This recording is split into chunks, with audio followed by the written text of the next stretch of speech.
greatest practice he's ever had since he's been a member of the Philadelphia Eagles, as long as their staff's been in the building. Who gives a shit about that, Nick?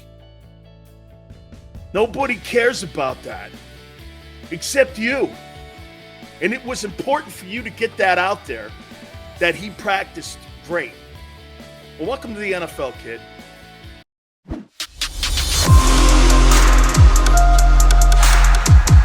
Boy, Big Sills, please hit the like button. We appreciate everybody that comes aboard with us one step closer to the start of the National Football League season on September 11th. I cannot wait to see all the storylines that we're going to see in the 2022 season. By the way, if you haven't been watching the Hard Knocks on the Detroit Lions, you're missing out. That's the Eagles' first opponent, and I'm going to tell you something, man. I don't know what that score is going to look like, and I don't know how close that game is, but that fight's going to be close. They're going to fight them. The Eagles are a better team, better roster. I don't know, better coached. But I do believe that this Lions team is going to put up a fist fight. And anytime that you have an opponent that walks into a fight and is prepared to fight, don't be shocked that they showed up because you think you're better. And you've been reading all your press clippings. And I'm not sitting here trying to tell anybody or mislead anybody by saying that the Lions are going to be like a 6 or 7 game improve from a year ago. I'm not saying that. I'm just saying that they look different. It's a different attitude. I see a lot of Chris Spielman's attitude in that team along with Dan Campbell. Okay? Just saying, man. They're going to show up. They're going to show up for the fight. You better be prepared to show up for a fight too, because that's their plan. They're going to play hard. They're going to work hard and let the chips fall where they may. So if you've not been watching Hard Knocks, you should, because you're going to get a different temperature with the Lions compared to how the Eagles have been preparing during training camp. It's a different vibe, I think. Now, again, do I think the Eagles are better? Absolutely. Across the line. Across the line. But how many times do you see crazy things happen in week one? You know, and I'm one of those guys, I want to be over-prepared when the NFL season starts. I don't want to be under-prepared. You know what I'm saying? I appreciate everybody stepping in with us. King, thank you so much for coming aboard. I think they will too, but we still win. I agree with you, King. The Eagles win that game. But it's going to be a fist fight. Okay? It's going to be a fist fight. Jay, appreciate you coming aboard. Kyle, thank you so much. How you doing, Danny boy? Please hit the like button. I'm done with the Pauly Shore stats. I really am. But I'm going to get to the greatest practice player in the history of the NFL here in a minute. Boy, I'll tell you something, man. Nick Sirianni has dubbed Jalen Hurts the greatest practice player in the history of the National Football League. What a distinction. The greatest practice he's ever had, okay, since our coaching staff's been in the building. The greatest. Who says that? I'm going to get to that here in a minute. But I will say this to you, okay? Hey, dude, absolutely. Greatest practice he's ever had since he's been a member of the Philadelphia Eagles, as long as their staff's been in the building. Who gives a shit about that, Nick? Nobody cares about that except you. And it was important for you to get that out there, that he practiced great. Well, welcome to the NFL, kid. This leads me to the coach here. I'm gonna use Bill Belichick as an example here for Nick Saban here, and for Bill Belichick and coaches like that who constantly have to always adapt to what's going on around them and how they change and how they stay in the game. I'll even go back and I'll give you one with Don Shula. So Don Shula had his greatest success with who? What quarterback? Do you guys know? What quarterback gave Don Shula his greatest success? It wasn't Marino. It was a guy who balanced the attack. What is that thing you like to call a game manager? They ran the ball. And Bob Greasy, who some people think shouldn't even be a Hall of Famer, led that team to 3 straight AFC championships, 2 straight Super Bowls, and then guess what? One of those teams happened to be undefeated. It wasn't Dan Marino. He got to 1 or 2, I think it was, AFC championships. Greasy won 3 in a row, and one of those teams was undefeated. What did Don Shula do once he got Marino, though? He evolved into a passing coach. That's how you stay in the game and win over 300 games. That's how you stay a coach. Look at John Harbaugh. He's just Joe Flacco. All of a sudden, he has Lamar Jackson. He evolved into the style of play of the quarterback that's on his team. What's happened to Bill Belichick in New England, and I'm going to get to Sirianni here in a minute. Well, I don't take what he did last year and put a stamp on him as a good coach. You still have to evolve every year that you're a coach in this league because coordinators are evolving too, and they're going to shut down all of your favorite things that you like to do in a ball game. You know what's happened to Belichick in New England? The league's caught him. He doesn't have the same talent. And when the talent is not in New England, like it's been for 20 years, which is remarkable that it even lasted that long. Most of the time it lasts, 5 years? Hell, look at what the Eagles had. It lasted 2 years. When they won that Super Bowl in 2017, their real true window for Super Bowls after that win in 2017 was 1 year. Didn't really last long. So for it to last 20 years, you got to have talent in the building. You got to have the quarterback in the building. What's happened now is that stigma that he once had, where when Belichick walks on the field, he's the greatest game adjuster of all time, in-game adjustments, there's nobody better than Belichick. However, he doesn't have the signal caller, so the league's caught him. The league's caught him not in coaching philosophy. He just doesn't have the same personnel to fit what they're doing. They're basically going through an identity change. They're going from Brady to the new New England Patriots. It happens. For it to have lasted that long is remarkable, and that's what's going to make him a first ballot Hall of Famer. Now let's go to Sirianni. You think Sirianni, if he runs the same offense that he did a year ago, that football team will win, if they're lucky, 8 games. You're going to be coordinated against to your strengths of a year ago. And Nick has got to show, and that's why it's essential that Jalen grows as a passer. Because those run lanes aren't going to be as wide open against the good football teams when you play them. Because they're going to do everything they can, and their defensive coordinators get paid too, are going to be game planning every single thing that you did great last year. There's game film on you. That's why the second year for quarterbacks traditionally is one of the most roughest, because they're evolving, but these coordinators, man, they put these game plans together. You know what they're going to make the Eagles do? In 2022, every single football team, before you get to the bye in week 7, they're going to make you throw the ball to beat them. They're going to do everything in their power, because the only thing I don't fear A.J. Brown, because I don't fear a quarterback. Now, A.J. Brown and Kirk Cousins, or A.J. Brown and Joe Burrow, I'm petrified of that guy. Why do you think Tyreek Hill is crying out loud now about him getting bumped from Kansas City? Because he sees what he has in Miami.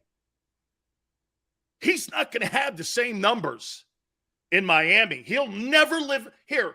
Here is a statement for you. Tyreek Hill will never live up to that contract in Miami. With that quarterback as his guy, he will never. He will never put the numbers up that he put up in Kansas City. Mark my word, that's a prediction. Okay? That's a prediction. I don't fear A.J. Brown until I find out if the quarterback can make plays. See, I talk to you as a realist. Remember what I told you about potential yesterday? Dan, they got the best potential in the NFC East. Well, potential means you haven't done it.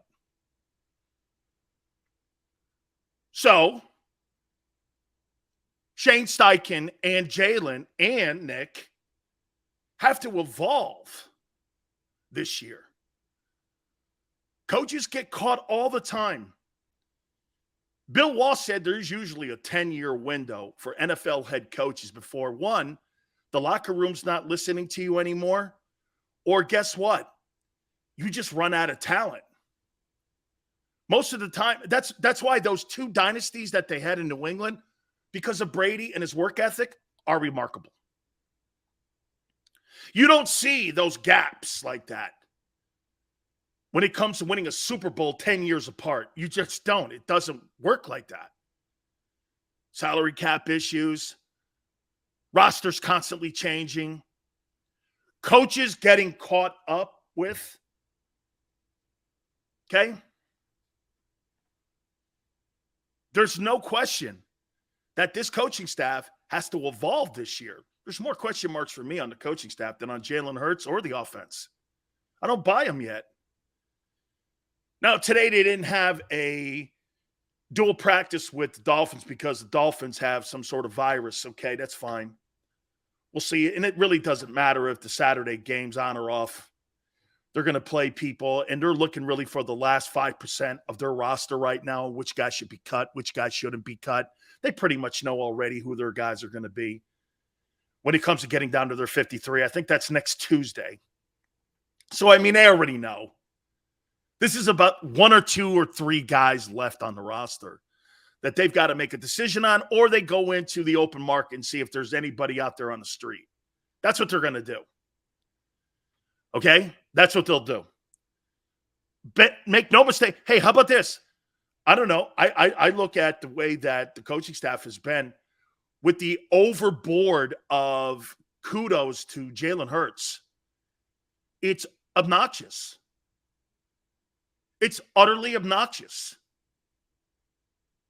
It's obnoxious. This guy had the greatest practice of all time. Dude, nobody talks like that.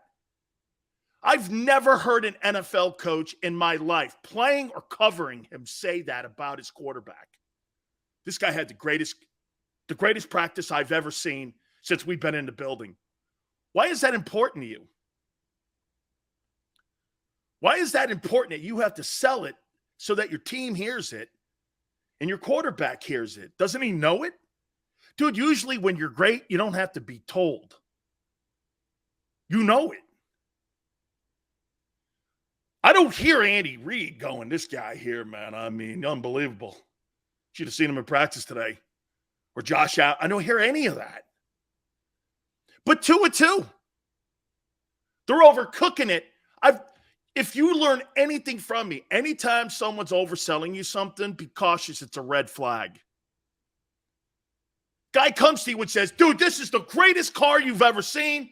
You don't need to do any background check on it. It's unbelievable. Look at it. Just look at it. You know, most of the time people look at the exterior of a book or a movie on the, like, you know, the big billboards. And sometimes the billboard's better than the movie. Damn, look at that premiere. Look at that. Look at those shots of the movie. This thing looks great. You go to the movie and you're like, it was a 3-hour waste of time. You're like, that wasn't all that hot. Don't overcook it. Because it's going to be a hard fall for you, Nick. If that kid gets out to a slow start and everybody's been sold a bill of goods in Philly and around the league, people are going to shit on that coach.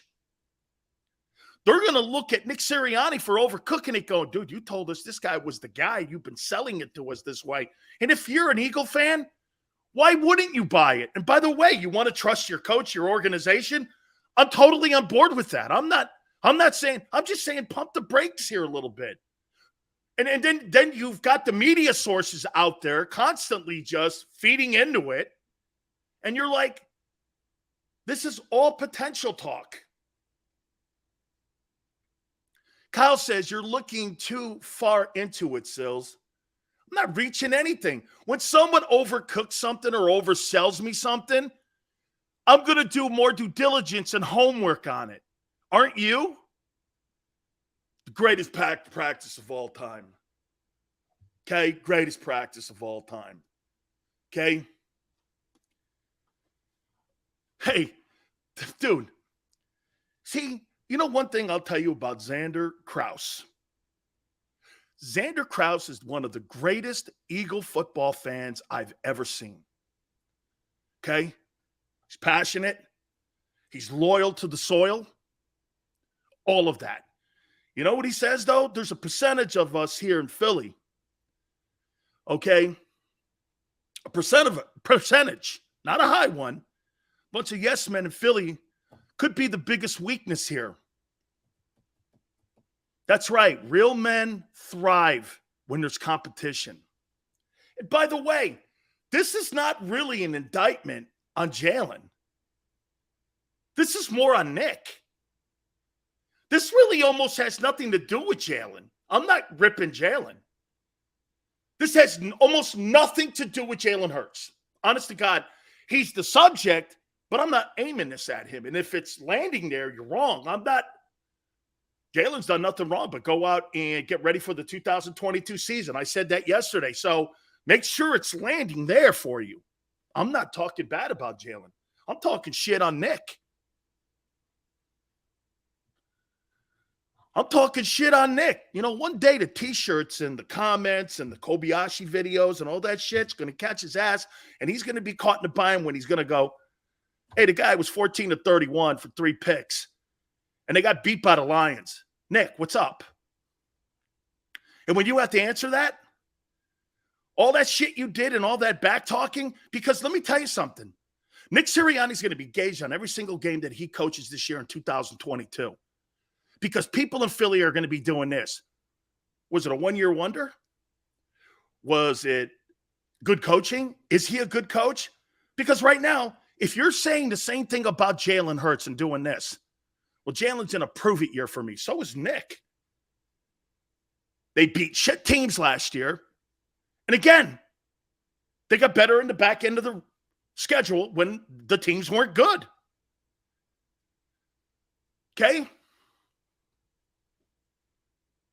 A player should crave competition. Hey, big picking. You know, it's funny you should say that. You know one of the reasons why people go to Alabama, Clemson, Ohio State, or back in my time, Miami? You know why? My thing was this. If I can't start at Miami, I can't play in the NFL. You know why people go to Alabama? Wideouts and all them guys?